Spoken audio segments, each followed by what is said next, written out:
This is your reality check.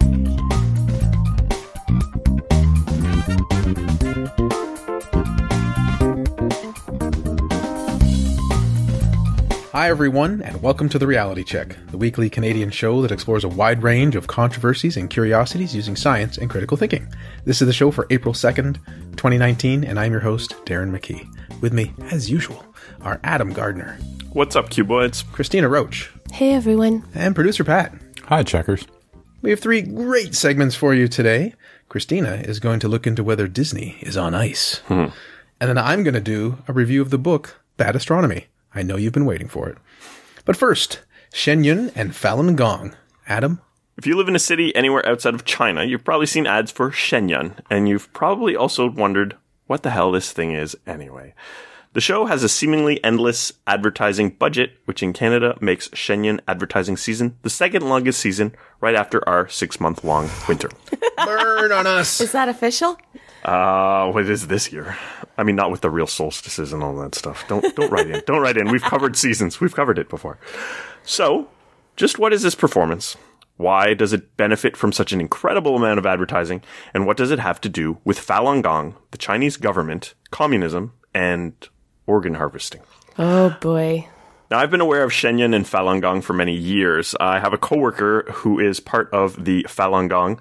Let's call it a movement. It's referred to as a religion by some, as a cult by others, such as the Chinese government. And this was described to me originally by this coworker as being healthy body, healthy mind, which didn't really mean anything to me, but that was the description. Now, this coworker later began to advertise Shen Yun as well as distribute the Epic Times around the office. It didn't take long to realize that all of these things were invariably linked. The Epic Times advertised Shen Yun excessively, criticized the Chinese government and communism, and spoke favorably about Falun Gong, frequently reporting that the Chinese government harvests organs of Falun Gong members who are in prison. At one point, another coworker saw a copy of the Epoch Times. Now, I sometimes called it the Epic Times, just an inside joke that I have at my office. So they saw this newspaper on my desk and had a very vocal reaction, suggesting that whoever gave me that was crazy and that I shouldn't believe any of that propaganda. Needless to say, there was something fairly involved going on here. Now, I was inspired to do this segment after reading an article in the New Yorker talking about Shen Yun by Gia Tolentino, which you can read in the show notes at trcpodcast.com. Decent website. Though I'd seen frequent advertising for this show, I never really knew what it was about aside from various images of the performance. I have a Shen Yun calendar on my desk at work, this was given to me as a gift from my coworker, though since the Falun Gong movement can be polarizing, and I am not a supporter or member of this movement, and I have 3 Chinese employees in my section, I tend to keep the calendar out of sight. The Shen Yun Performing Arts are a series of troupes that go from city to city to put on a show. Advertisement isn't terribly clear about what this entails, aside from bright colors and flowing fabric. Taglines have included reviving 5,000 years of civilization, reference to the idea that the play shows a Chinese culture which the current Chinese government seeks to hide and suppress somehow. So the author of this piece experienced Shen Yun on 2 occasions and discusses it in the article. Some of these descriptions shocked me just a bit. There were a series of dances with titles such as Goodness in the Face of Evil and The World Divinely Restored. Dancers performed in front of huge backdrops of temples, gardens, and the cosmos. The hosts of the event speak of the spiritual discipline called Falun Dafa, also known as Falun Gong. The show portrays a young follower of Falun Dafa being kidnapped and imprisoned by the Chinese government, and then having their organs harvested. The play condemns atheism, evolution, and homosexuality. At one point, as the author describes, a large image of Chairman Mao appears, the sky turns black, the city is obliterated by an earthquake, followed by a communist tsunami which has a red hammer and sickle in the center, at the center of a wave which contains the image of Karl Marx. Wow. There's a lot to unpack there. Yeah. First of which, usually they're not so much against atheism, given communism is, well, a state religion, but not an actual religion. So that's interesting. Yeah, there's a lot of somewhat contradictory things that are kind of at the heart of this culty movement. You can use that word, Cristina. Other people have. Now, Shen Yun claims that Chinese classical dance was the inspiration for ballet, that this was sort of what came first. Though what is seen in Shen Yun appears to be inspired by ballet and gymnastics, it is claimed that this form of dance is a tradition which is thousands of years old, but suppressed in communist China, but brought back by Shen Yun. This ties into the heart of where Falun Gong is said to come from. As described on the Shen Yun official website, Falun Dafa has a heritage dating back thousands of years. These were teachings passed from master to disciple for generations until 1992, when the Falun Dafa founder Li Hongzhi introduced it to the public. Now, this makes it seem to me that Falun Dafa or Falun Gong originated in 1992 with no documented proof to the contrary. My interpretation of this claim is that Li Hongzhi invented it all, and this is not an ancient tradition at all. Now, I say invented it, but he likely drew on other things that were in China at the time. But I don't believe this, passed on in secret for thousands of years. When people make claims like that, they're probably claiming something that is simply not true. And I know you're going to agree with what I'm going to say, but I just want to parse your words. Like, he invented it instead of it being an ancient tradition, which other people invented just longer ago. Yeah. So he probably drew on a lot of ancient traditions and modern tradition and things and packaged it into this compelling thing, which a lot of people believe. Dianetics, bro. Read the book. There's some parallels. Now, Falun Gong grew quickly after starting in 1992 with tens of millions of followers in China. This caused the Chinese government to crack down on the group, banning Falun Gong publications. There were 70 million adherents in 1999, of which 10 million protested in Beijing. When the Chinese government issued an arrest warrant for Li, he fled to Queens in New York. The Chinese legislator enforced an anti-cult law. Falun Gong as a practice is Li Hongzhi's brand of Qigong. This is a Chinese practice of energy cultivation. The practitioner attempts to attain enlightenment to achieve immortality. A lot of what they do is a rehash of traditional Chinese notions that you can see in other places. Practitioners will do meditation and exercises that look to my untrained eye to be a bit like Tai Chi. Now, make no mistake, this is pseudoscientific nonsense. It's all about a miniature of the universe rotating in your abdomen, and if you rotate that, you absorb the energy of the universe, which leads to all sorts of benefits. So now, I actually did do some of this in my Kung Fu class in undergrad, and it was mostly without any of the mysticism. It was just standing, different exercises for standing, and trying to really think about the posture of your body. Yeah, so the way I'm saying it probably kind of makes it sound really silly, but if you really tease it apart, a lot of people believe similar things, and anything from yoga to whatever, transcendental meditation, supernatural beliefs are not that uncommon in the world. Not everyone is a sort of a naturalist atheist. So right. Now, taken to the extreme, this whole concept means the body doesn't need medicine, which can certainly be dangerous if someone takes it to that sort of extreme conclusion and ignores medicine. Li Hongzhi has some troubling beliefs, such as denying evolution, as I mentioned, that people of different races would be separated in heaven, that homosexuality and promiscuity are unnatural, and he even once claimed that aliens were attempting to control humans, which he later claimed was meant to be a metaphor. That's kind of like saying, actually, it was a joke. Someone hacked my account. But I just like it was a joke. But then, the reality is something more preposterous. Yes. But the real shocking claim, which is repeatedly made by Falun Gong members and the Epoch Times, is that thousands of its members were killed in state custody and that China harvested thousands of organs from imprisoned Falun Gong practitioners every year. Now, we got a request to look into this claim for the show many years ago, and at the time I quickly ran into a roadblock in researching it, and I couldn't do it as a segment. While I couldn't find any strong evidence that this had happened, I also couldn't find strong evidence contradicting it. In 2017, a lawyer who defended hundreds of Falun Gong members told the Washington Post that he only knew of 3 or 4 members who died in prison. Still not a great percentage. So the real number of deaths could be higher, but how are we to tell? We have what is considered by many to be a cult on one hand, and on the other hand, the Chinese Communist Party, both of which communicate via propaganda, so it's nearly impossible to make a certain conclusion about what's really going on. The truth, however, is that there are people in China who are in prison for being Falun Gong practitioners, and that number was around 30,000 in 1999. So that's a lot of people who are imprisoned for kind of what they believe, for a peaceful belief and not really breaking anything that we would consider a law here in Canada. 30,000 is definitely a lot, but I do think you have to have some sense of the scale of people in China, which I think is around 1.4 billion at the time, to have some sort of rate. Because certainly it is a lot, and many places imprison people for their beliefs, and that's still wrong, generally speaking, but it may not be as much as it seems.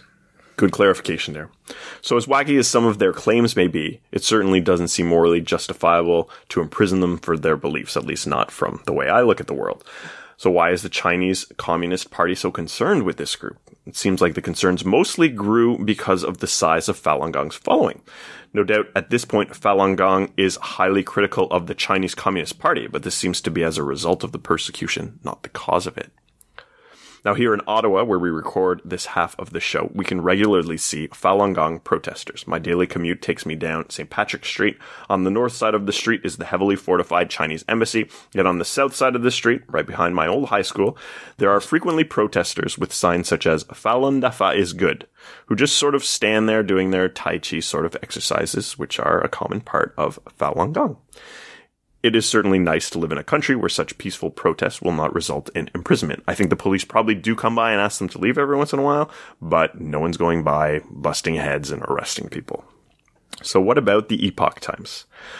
Now, it's a bizarre publication to read for sure. It is basically Falun Gong's media outlet, though the chairman of the newspaper claims that it is not a Falun Gong newspaper. It was founded in 2000, leans a bit conservative, largely due to it railing against communism, and it constantly advertises Shen Yun and has articles which speak positively about the show all the time. Now, these are not presented as advertisements, but give glowing reviews of the event and build up for months at a time leading up to a local performance. And it also needs to be mentioned that part of the reason why there's so much advertisement for the Shen Yun event is that this advertisement is sort of like donations from local Falun Gong chapters. So the people put in the time for free. Sometimes people will donate space, obviously, and things like the Epoch Times. But also, that advertisement money is donated. So, I'd be surprised if the advertising is less than the profit that the show makes. But just because it's kind of sold like a donation and it's all part of this sort of movement, it kind of doesn't matter. So it's a weird kind of relationship that they have. So I guess the question is Falun Gong a cult? Now, this is a bit of a hard label to give anything, as some would apply such a term to any religion or even exercise trends like CrossFit. But there are certainly cult-like qualities to the movement. As skeptics and atheists, we should certainly be critical of the anti-science, anti-atheist, racist, and homophobic ideas which are promoted by the group. These ideas are not only pseudoscience, but they are also morally questionable due to the implications on human rights. That said, the same can be said for a lot of religious teachings. I don't say this to defend or excuse them or others, simply to give a bit of context. Falun Gong beliefs may categorize some groups in a negative way, but the practitioners are generally not actively antagonistic to them. They may think races will be separated in heaven, for example, but they have no problem accepting people of all races into their organization. Ultimately, my personal experience with one Falun Gong member has been largely benign. This person has always been kind to me and others and has shown to have a very positive and accepting outlook on life's challenges. As for the Chinese Communist Party, shouldn't they be worried about serious threats to their nation, like Winnie the Pooh, instead of persecuting the Falun Gong organization? So it certainly seems like the Chinese Communist Party is persecuting the Falun Gong membership.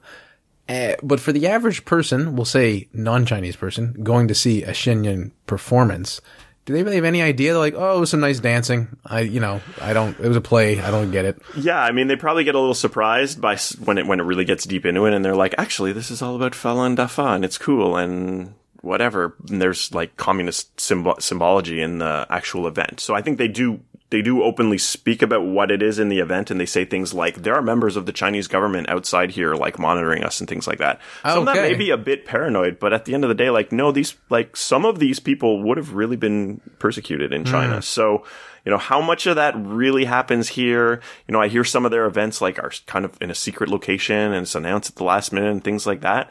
So how much of that is justified versus kind of a conspiracy? But at the end of the day, no, the Chinese government really, has a problem with this group. And if they were in China, they would probably be arrested. So with the asterisk that at least 5 countries are probably trying to monitor all humans at the moment. Yeah.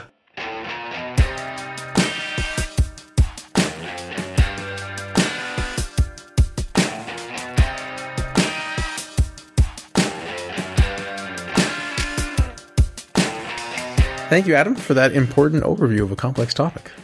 And now we turn to Disney, being on ice. Cristina? Well, a couple of days ago, Pat suggested I cover this after he saw it pop up on Reddit's Today I Learned. And the post was about Walt Disney and whether he was cryogenically frozen, something I have heard for years. So I did a little survey of friends and peers outside of TRC's world, and every person I asked has heard about it, but had no idea if it was actually true when pressed. So when Pat flagged it to me, I couldn't say with 100% certainty. I've played Spot the Fake. It was a little hazy. So after digging in a bit, I realized this topic has popped up on Today I Learned several times over the years, so we're not alone. Now, the urban legend goes, Walt Disney arranged to have his corpse frozen in a cryonic chamber containing liquid nitrogen to be revived at a later date. The logic used was humans could wait until science had advanced enough to help cure whatever killed you in the first place, and then cryonics experts could thaw you out and bring you back to life. Ta-da! So that's why they've been extending the Mickey Mouse copyright and changing the law so often, just so that when he wakes up, he's like, it's still mine. Right? You found them out, Adam. Until the original creator dies, or something like that, right? So Disney passed away in 1966, and this rumor has persisted a really long time. Dr. Howard Markle, who writes for PBS NewsHour, did a great overview on the anniversary of Disney's death last year, and our friends at Snopes do a fantastic, detailed analysis. So let's jump in. In late 66, Disney's health was steadily declining, and this is something that they seem to cover up. When I say they, I mean Disney Studios. But that's not unusual. A lot of celebrities, people cover up illnesses and stuff like that all the time. So he was a heavy smoker, and he suffered from COPD, chronic obstructive pulmonary disease. A month before his death, severe pain in his neck and leg led to x-rays, which discovered a walnut-sized tumor in his left lung consistent with bronchogenic cancer. The surgeons removed a large part of his lung, but the cancer had spread. And he was reportedly really drained from chemo and other treatments, and that prevented him from getting back to work at Disney Studios. So he died of circulatory collapse on December 15th. It didn't take long for rumors about Disney to start circulating. It's tough to pinpoint when and where the rumor first started, but a Disney publicist suggested that a bunch of animators with a, quote, bizarre sense of humor were to blame. Now, this is anecdotal, obviously. I don't know who the publicist is. In early 67, a tabloid reporter with the National Spotlight claimed he had gone undercover as a hospital orderly, snuck into Burbank St. Joseph's Hospital, which was where Disney was treated, and it's right across from Disney Studio, broke into a storage room where with his own two eyes saw Disney suspended in a cryogenic chamber. Whoa. Sounds legit. Keep him in the studio. That's unbelievable. Yeah, it's ridiculous that people would take this guy at his word, but many other people help perpetuate this story. Mm-hmm. So French mag Ici Paris and the National Tattler, sounds like a totally legit and respectable newspaper, gave the rumors more legs, claiming Disney was scheduled to be thawed in 1975. My favorite rumor, hands down, that you guys may have heard is that Disney's freezer was hidden under the Pirates of the Caribbean ride at Disneyland. Wow. It didn't help that many former Disney employees spread bogus stories corroborating this stuff. Snopes cites a couple of discredited Walt D biographies in 86 and 93, featuring very questionable sources.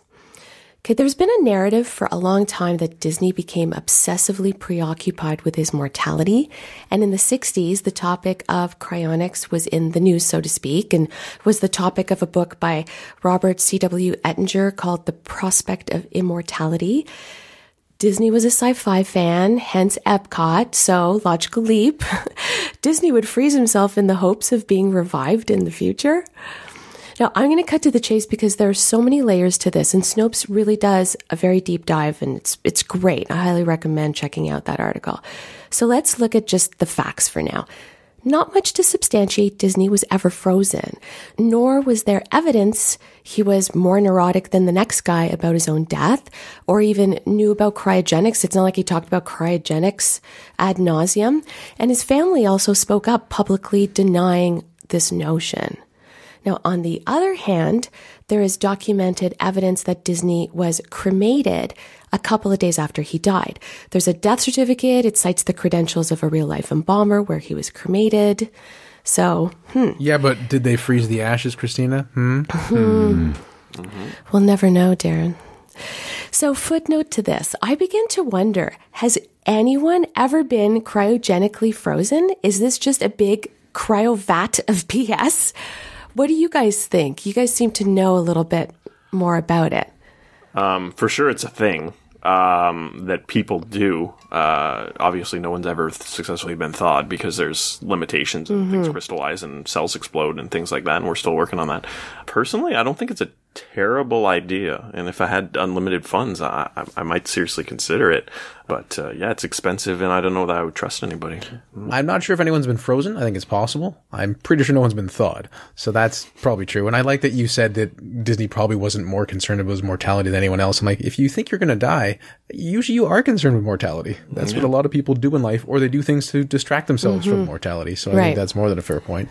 But to Adam's point, yes, there is some small chance that in the future technology will be such that they could resurrect you. So if you had lots of money, it may just be a simple cost-benefit calculation. And that was the basic topic in that book that I named, exactly what you just said in a nutshell. Pat, what do you think? Well, so there's a story about Ted Williams, the famous baseball player, that he was cryogenically frozen. It could turn out that that's the same as the Walt Disney story, but I think that there's more to it than that. I think it's more credible. Oh, well, this is fun. Guys, there's actually 8 people that we know of. So the first guy was Dr. James Bedford, who died in January 1967. He was a psych professor at the University of California. People range from a TV producer to a mathematician, with Ted Williams, very good, Pat, the baseball player, likely the most well-known person that was cryogenically frozen. So there you go. There are probably actually hundreds, if not thousands, of people who had lots of money and are cryogenically frozen but don't advertise it. That's why I said there's at least 8 that we know of. I thought that was fun because you see this in, well, Futurama has the heads in the liquid, and Family Guy has this one off-color scene of Walt Disney waking up. So it's definitely in pop culture, right? So I talked about cryonics, 30 years ago on the show.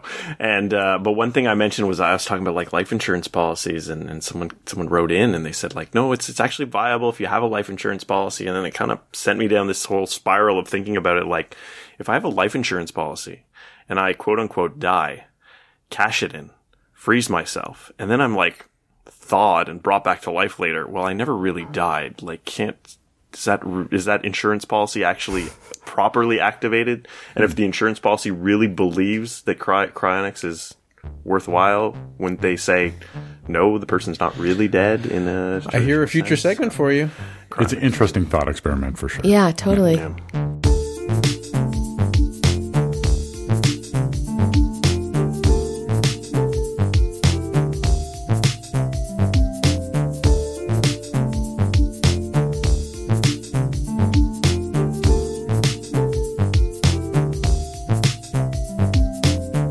Thank you, Cristina. For people like thinking about the cold, vast expanse of things, a book review about astronomy. Bad Astronomy, Misconceptions and Misuses Revealed, From Astrology to the Moon Landing Hoax, by Phil Plait, otherwise known as Phil Plait, the bad astronomer, subsequent to this book. Many of you who listen to this podcast will be aware of, and perhaps have read, the book Bad Astronomy.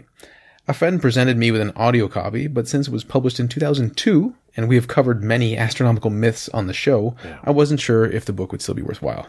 In short, it was. Narrator Kevin Scullin sounded a bit like Alan Alda, so that was quite nice. I enjoyed it even more. If you don't like Alan Alda, you'll like it less. While most of the content of the book wasn't new to me, there were often details that seemed new, or more likely I'd just forgotten when we covered them on the show. Frail human brains. I thought I would do a high-level chronological, almost bullet point list of interesting tidbits, and then mention the number of the show where we covered that topic as relevant. Huh. So there won't be such a nice narrative arc compared to my normal segments. So, balancing an egg can be done at any time, not just on the equinox, including the top and the bottom, depends on the egg and your patience. And we covered this in episode 417. 417? Yeah. I remember when Xander brought eggs into the radio studio. It has been covered twice, producer Pat says. There you go. There you go. The Coriolis effect does not occur at the scale of your sink, only much larger systems, and even then, many of the effects are washed out by the random motion of water molecules. Now, Phil did say it might work in your sink if you filled the sink with water, left it for 3 weeks without any disturbance, and then let it drain out 1 drip at a time. And that was episode 16. He also covered how a light year is distance. I mean, who doesn't know that by now? How there is no dark side of the moon. We covered this in number 64, except perhaps craters on the poles of the moon. Stuart Robbins can write in. Where there might be ice. Why is the sky blue? Rayleigh scattering, how blue light scatters more, but violet scatters even more, but our eyes are less sensitive to violet. Exactly. That's the extra little bit that I didn't quite realize. He also talked about the color of the sun, which I covered in episode 28. Why we have seasons. Now, I knew it was because of the tilt, but it's also due to precession and that the seasons will switch in thousands of years, approximately every 26,000 years. And Shen Yun. Yes, thank you. In chapter 10, he talked about the Berry Center, which I covered, but I don't know which episode, and I couldn't find it through our search. And then a very interesting segment on tides. I'll admit I had to re-listen to it, but I shouldn't feel badly because he said most of the info he found when he was doing the research was wrong, and he actually had to correct something after he sent in his draft because he was wrong. Oh, wow, yeah. So apparently tides is far more complicated than we thought, and it might be worth a future look. Sure. That astronauts don't float because they are further away from Earth, they float because they are in freefall. I thought this was super interesting, and a mild shame that I covered this on episode 183. Now, the moon illusion, he talked a lot about that, and so have we, at least on episode 17, that stars twinkle, but so do planets, just not as much. And I actually thought planets don't. Phil also busted the notion you can see stars during the day from the bottom of a well, which I think Adam might have covered way back in episode 55. We covered it. I don't think it was me. Okay. Yeah. Now, what causes the phases of the moon, what an eclipse is, and how going blind from the sun is more than just about adjustment, but the eye adjusts and then it isn't ready. I talked about that on 463 with some other myths. How the planetary alignment doesn't do anything in particular, like end the world. This was more of a concern when he wrote the book as opposed to lately. Sure. As the title of the book indicates, he covered main myths about the Moon Landing Hoax, whether there's no stars and the dust and the visor reflection. We talked about this in episode 48 and then also on 385. Now, Plait also reviewed a book by Velikovsky about biblical events actually happened or not. We've covered pretty much none of these. And of course, there's no real evidence that they did. But for instance, when it says God stopped the day from ending by stopping the Earth from rotating, perhaps Venus was close by, and none of this stuff really makes sense. There's people grasping at straws saying, well, if Venus was closer, it would have slowed the rotation of the Earth. Therefore, it's like Earth stopped. Therefore, it's like time stopped. You're like, that A didn't happen, and B, reaching to try to explain events. Sounds a lot like the time Superman made the Earth spin backwards to go back in time. Well, that's not fair, Adam. Now, he sadly had to admit that when a debate occurred, Carl Sagan did a poor job in the debate at the time with this guy. Which, again, a little tidbit of history. Yeah. He also did a little bit on creationism and how it has no astronomical foundation. Shocking. UFOs, amateur astronomers never see anything because they have a greater understanding of what things are. And by that I mean, it's like, why don't all these people who have telescopes not see things? Like, well, because they know what things are. That's a really good way of looking at it. Ignorance is the thing that makes you think that the things you see are that important. Right? And we talked about that stuff on episode 52 and 305. And good old astrology and, the position of Mercury and how this stuff doesn't seem to affect gravity and whatnot. And that's episode 14, 275, and 417. Wow. Talked about the Hubble telescope, how star names are a scam, just in case you didn't know that. Oh, yeah. And finally, he talked about bad astronomy in movies. And I think Adam has done some about this in some of his segments. Sure. The large space between asteroids and an asteroid belt doesn't make compelling watching, but it's more likely to be true. But banking on a plane seems to make little sense, so you need rockets. And that hadn't occurred to me before. There's no reason to turn the steering wheel on a plane if you're in space unless the turn really just fires rockets. Sure. Because there's no air. Yeah, because it's not like you're turning a rudder or something like exactly. that. Exactly. I was like, oh, wait a minute. So I don't know if movies actually take that into account, but I have a vision of the rocket comes from the back, they turn it, and it just turns like it would in air. Yeah, but I mean, humans are used to certain, like, I turn my controller and it makes my Mario Kart guy move. Well, there's no direct reason, but it's just because that's how I think of steering, right? Yes, but of course. Maybe that's of not course. a great analogy. The point is, one more way to ruin a movie for you when you're watching a scene in space. Yeah. That said, Plait did like the movie 2001 for realism. Oh, yeah. There you go. I mean, they did do the moon landing right there. In summation, this is a great book, and Phil Plait deserves all the acclaim he gets. I think it's probably worth reading or listening to if you've never actually read the book, or just consider re-listening to all the segments I mentioned because that's much harder. Yeah, I read this book. I read Death from the Skies before I read this one, and it was after I had originally met Phil Plait, and I found he was a very good communicator, and I thought both of his books were fantastic. I think at the time, the moon landing was more something people were really caught up in and people found believable. I think by now, most people don't really give that much credence. But now it's flat Earth. Yeah, it's other stuff, right? But yeah, great book. So, Darren, the episode that you could not find about the Earth orbiting the very center of the sun rather than the center of the sun, episode 320. Thank you. Not just a great producer, able to better search the internet than me. I did movie myths, but I don't remember if I touched upon asteroids, even though I came across it. I may have skipped that one.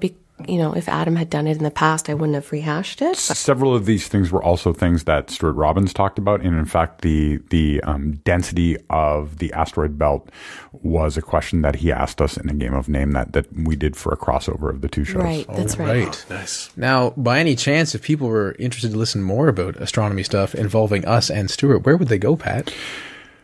There is a show called 5 Minutes with an Astronomer. You can go to astronomyin5.com. Nice. Awesome. And next month, we will start recording season 2 of the show.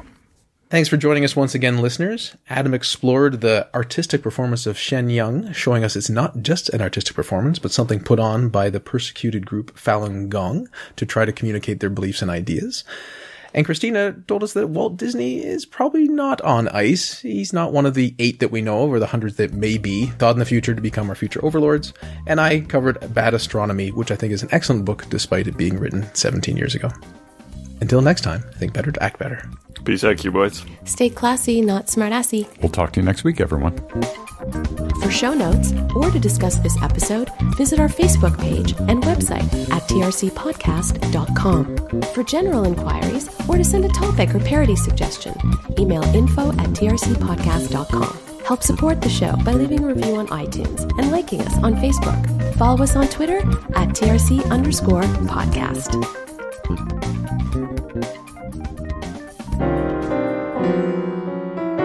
Outtakes. I live in a city. No, let me take that over. Myth busted. Cryogenics is so hot right now. And now, a book review from a book from 15 years ago. It is 17 years ago, Patrick. Okay, we'll see what comes up out of my mouth. Wow, what a way to approach the show. I guess we'll see what comes out of my mouth. Well, is it with the words of E.M.F. Forrester? How shall I know what I think until I see what I say?